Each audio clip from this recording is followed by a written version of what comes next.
Hey, what's going on today, guys? We had the hot peppers out there, and we still do, but we had to move them. And we're trying this new 3-in-1 combination: seed, fertilizer, and mulch. Basically, you just lay it down, or you know, we had the grow. Excuse me, we had the grow bags, so we're gonna cut out some patches, and then you're supposed to cut out the old dead grass, put this down, water it every day, and it's supposed to, grow. And this is biodegradable. You can see there's actually seeds that are embedded.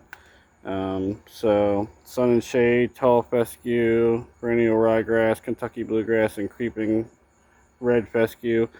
It was on clearance, but basically it's has bio paper, locks in moisture, immediate release from fertilizer, time release fertilizer, seeds won't wash away, light and easy to remove, doesn't get eaten by the birds. And like I said, this paper does eventually decompose, so we're going to try it. I'm actually going to show you where the grass was dead, and because I tried regular grass and it did work, but the problem is as soon as I tried to mow it, it immediately pulled all the grass out of the dirt. Like, it got nice and tall and nice and thick, and then I mowed it, and immediately the blades caught it and pulled it all out of the ground. So, and it's 50 square feet for $11. It was originally $25. It was on sale for $11, and there was another one that's $25 on sale. That was originally $50 on sale for $25. So if it works, I might go back and grab a couple more. But hang on, and I'll show you what I'm talking about. Okay, so we've always had a little problem around the garden boxes, and this is where I watered it, then I rototilled it with the hand rototiller, and then I put grass seed in, and like I said, as soon as I mowed it, it just ripped all this out. This along the building here, along the shed, it doesn't really get a lot of sun, so I'm going to try to put some in there. Also along these garden boxes, there's a few patches. As you can see, most of the grass is dead. This is like golf course grass. I don't know what they planted. It's really nice when it's green, but once it dies, it is so hard to mow through. It's literally like golf course grass. It is so, I mean, it's really nice grass. And you can see, basically where it ends. And I don't know why they planted this here. I'm guessing maybe because of the sand mound and all that. I don't know. But basically right here, we moved all these peppers over. Like, we had them all in line right here, if you remember from my videos. And we basically moved them behind the shed now. So basically, because it was killing the grass, so we basically moved it where it was a little more flatter, and I have most of them up on stands. There's a couple that are not, but most of them are up on stands now. But as you can see, it left a couple dead patches, so we're gonna cut all this out, put them patches in there, water it, do that here, there, and then I'm going to cut this whole section out in a big square right here, and I'm going to put all that down, and then maybe I might cut out a little section here, I'm not really sure yet, and put some along the shed there. Like I said, I'm not too worried about in between the boxes and all that, but I don't want my HOA coming by and bitching and saying, oh, you killed the grass because there was no sun.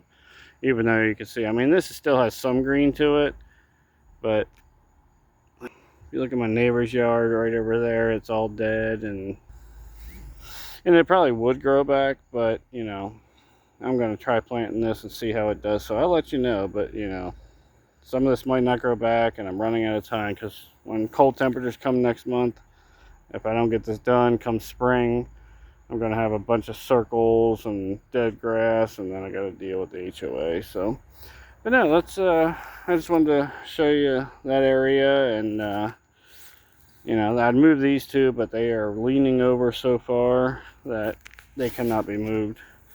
I mean, if you look at this branch, it's so big that even moving that would snap it. But we have a bunch of 7-pot pinks. We actually have some starting to turn pink there. There was another one. Where was he? Not really sure, but there was another one starting to turn pink somewhere around here. But then we got some cotton candy bubblegum 7-pot. I got a shitload of these, pardon the French. And there's some more blooms on here. We got a bunch of purple Thor Thunderbolts. You know, starting, some of these getting peachy. And there's another purple cotton candy bubblegum 7-pot. We got a bunch of red Savinas that are turning, and of course we got, you know, hard to see, but they're in there. We got a bunch of bananas. Bunch of banana peppers are on here, getting a late summer, early fall harvest. I already picked a lot of the bell peppers, but we have some jalapeno, some bell.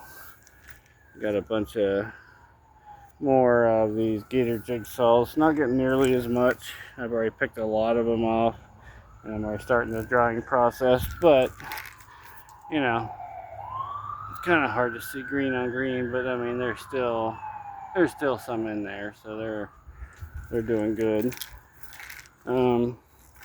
The chocolate primatalis, they're doing the best. These guys are really starting to you know, get ripened. There's a bunch of chocolate primatalis up in here. I'll hold this back and you can see there's a bunch of chocolate primatalis all through here. I'm drying a bunch into powders and, you know, all that. So yeah, hang on a second. This is another cotton candy bubblegum 7-pot, and you can see a bunch of orange coming all through, and I mean you can just see this guy is still loaded with pods everywhere, and there's a bunch in there. Because I had to move them over here to put them up the stand, so but there's a bunch turning orange, and it's kind of hard to see from top, but they're still loaded. This is a 7-pot red, 7-pot Primo red. It's getting a lot of peppers up top. I mean, it's loaded, and you got a bunch of little pods and a lot of, you know, a lot of blooms, and you know, it's one of my better ones. Again, another Thor Thunderbolt. I'm not doing this again next year. It was nice to do, and it's pretty foliage, and you know, the black foliage and all that, but just, you know, small pods and not really worth it, even though it's got a decent, you know, decent amount of peppers. We have the purple peach reaper. This is like the Carolina Reaper, but it's the purple peach reaper, 1.5 to 2.2 million Scoville heat units. Sorry, these bugs are killing me out here. And I got one ready right there. We got another chocolate primatali. Right there's one ready. I mean, there's a bunch on this. This ain't my biggest one, but you know, as you can see, there's still a lot of blooms, and there's a lot of green pods. You know, and some turning chocolate, you know, down in here, and you know, this guy's still loaded, so we got a bunch for sale. And like I said, guys, don't forget, all proceeds go to St. Jude's Children's Hospital. We're going to do St. Jude's. We're also going to do Children's Miracle Network. We're going to do Hershey Hospital, heart disease, cancer. You know, we're splitting up between everybody, so everybody's going to get something. So children, people that have heart disease, you know, everybody's getting some research that is greatly needed and appreciated. So we got some gigantic Big Mama mustards on here. I mean, look at the size of these pods. I mean, they're gigantic.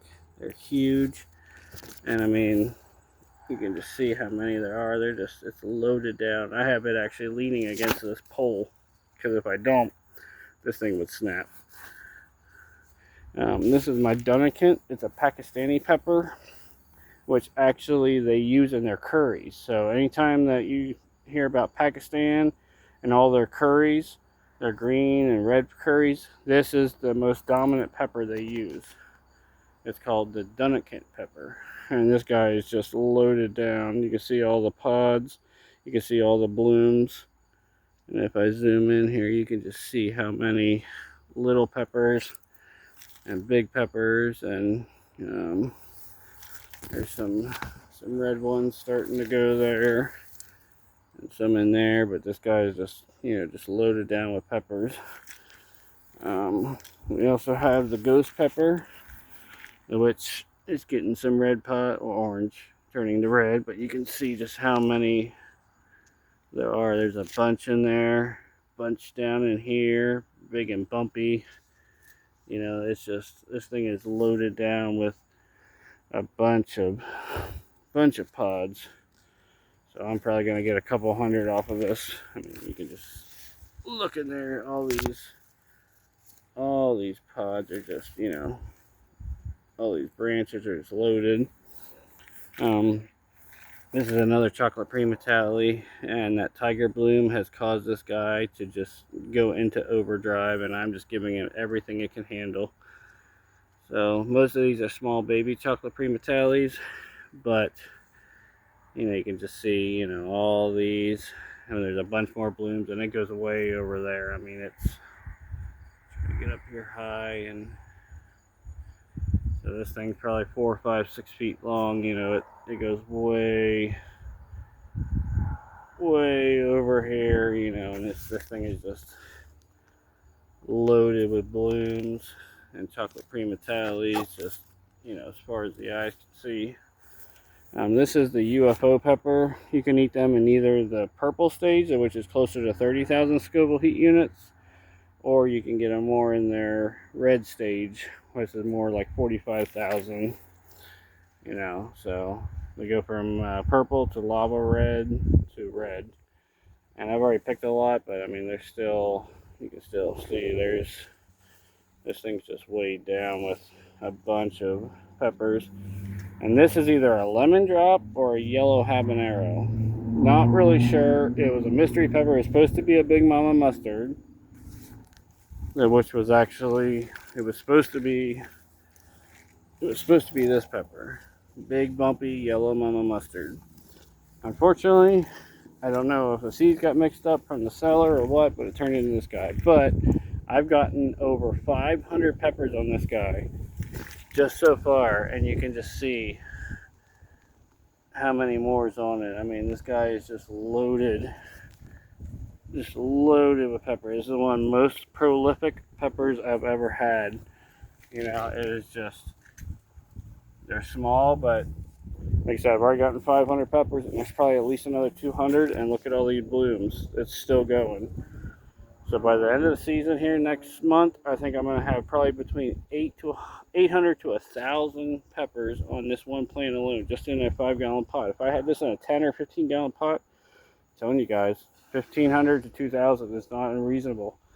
I know you don't believe me, but I know you don't believe me, but when you see these kind of numbers and pods and just, that tiger bloom, I'm telling you guys, if you don't believe me, try it for yourself. I guarantee you. But yeah, we got a bunch of 7-pot reds down in here. It's getting real big. I got one 7-pot red and one 7-pot pink. But yeah, these guys are good. Like I said, ghost peppers are, I mean, look at them.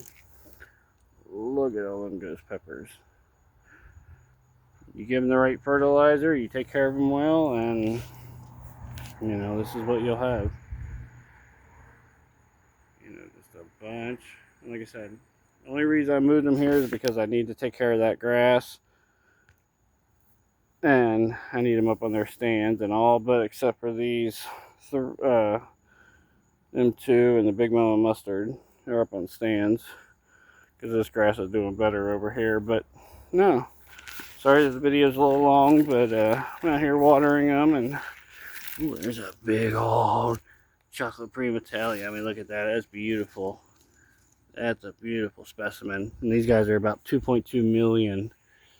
These are about the second. I'd say the Warthog is #1 in my book, which I actually got from Matthew Arthur, and I'm growing next year. I'd say #2 is probably the chocolate Primatale or the Deadpool. Chocolate Primatale's up there. Deadpool might be second, or Dragon's Breath. I'd say Warthog's 1, Jux Pre-Finale's probably about 2, and then probably Dragon's Breath and Deadpool. But them 4 are the top 4.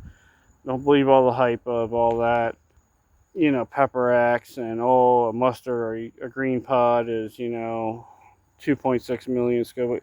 He tested a hot sauce. He did not test a pepper. He did not test a powder. He tested a hot sauce. Well, you can put pure capsaicin into a hot sauce and test it, and it'll come up whatever you want it to. Don't believe the hype, guys. I'm telling you. I grow these, you know, professionally. Don't believe the hype. But like I said, all these are for sale. They are 50 cents a piece. I do take, and guys, please listen. I take cash, check, money order, or Western Union. I don't do Venmo. I don't do PayPal. I don't do any of that stuff. Okay. So if you want to help the children out with St. Jude's and you want to get a shitload of peppers, I'm your guy. I guarantee you'll get them as soon as go to Walmart. Do Western Union. All you need is my name, my address, my phone number, you know, very basic stuff. I just basically need to know what your name is, your address. There's a CVTZ or some number. They'll give you that on the receipt. I just need to know what that is. I'll pick it up as soon as I receive that. Boom. I will automatically send you out, and I will give you your tracking number. If you get a hold of me on Jesse Lee, Jesse Short on Facebook, give me a private message. I'll give you my address, you know, and I'll send it out to you. It's not that hard, guys. And right now, the buy one, get two free sale is over. Some people took advantage of it, and I've gotten rid of about 300-400 peppers, and I was just down at the antique market and just sold another 200 peppers today. And I'm making powders. So the powders are in shaker bottles. They're $20 a piece, and I got to pay $12 shipping. So I'm only making $8. So I'm not making a fortune. And it's not even for me. It's for the children. So, like I said, it's my passion and it's a hobby, but at the same time, I can give money to the children. So it's a win-win in my book. So I believe in karma, and so if you want to order some peppers from me, get a hold of me at jesseshort66@gmail.com, Jesse Lee, Jesse Short on Facebook, or give me a call at 717-372-5804. If I don't answer, leave a message and I'll give you a call back. So, like I said, only cash, check, money order, or Western Union. I know a lot of people are like, oh, I don't want to send cash and not get the peppers and all that. That's fine. You know, go to Western Union. I have to pick it up. You're not going to get screwed because I have to go pick it up in order to get it to send you out your peppers. Now, if you do a money order or a check, it has to clear first. So I have to get it cleared because I'm not going to put a check in and you stop payment and then you get the peppers and I'm screwed out of the money, and you're not screwing me, you're screwing the children. So as soon as it clears through my bank, then I will send out your payment, or sorry, I was swatting a bee, wasn't thinking. So I will send out your peppers and I'll give you your tracking number and we're all good. So, like I said, sorry for yammering on, but no, it's we're trying to make a lot of money for the children. We've already made about over $500 for the children. I've already donated most of that. All but today, we got some more money today, and we sold 200 peppers today, and that's 50 cents a piece, so that's $100. So I'm going to go donate that here on Monday, and hey, every dollar counts. If everybody would give $1 in the world, it'd be a better place. It really would. But yeah, so next year we're going to do more sweet peppers than we are hot, because I think I can get more for sweet peppers because people like sweet peppers more, and we're going to be doing a lot of baked goods, and we're going to be doing a lot more salsas and pickles and canned goods, and go to the farmer's market and all that. But we're still going to do some hot. We're going to do some Warthogs, yeah, and we're going to do a couple more specialty peppers, you know, but we're not going to be doing anywhere near this because, you know, you guys just aren't buying them as much as I wanted. You know, if I sold everything that I had in stock, I would have made a couple grand, 3-4 grand for, you know, the children, but I'm only making about $500. So it's, as much as I would love to keep doing this, you know, unless you guys actually buy them for me, you know, I'm not letting them go to waste. I'm drying them, turning them into powders and flakes, and I'll have inventory for next year. But, you know, if you don't want to do it for you, do it for the children. But I get back to watering these guys. So I appreciate everything. I appreciate you subscribing. I appreciate you liking the video. Even if you don't order anything, just give a like, subscribe, anything, you know, anything is appreciated. So from me and from all the children out there that desperately need this money, we thank you from the bottom of our hearts. I'm Jesse from Jesse Culpeppers. We'll see you next time. God bless and thank you guys.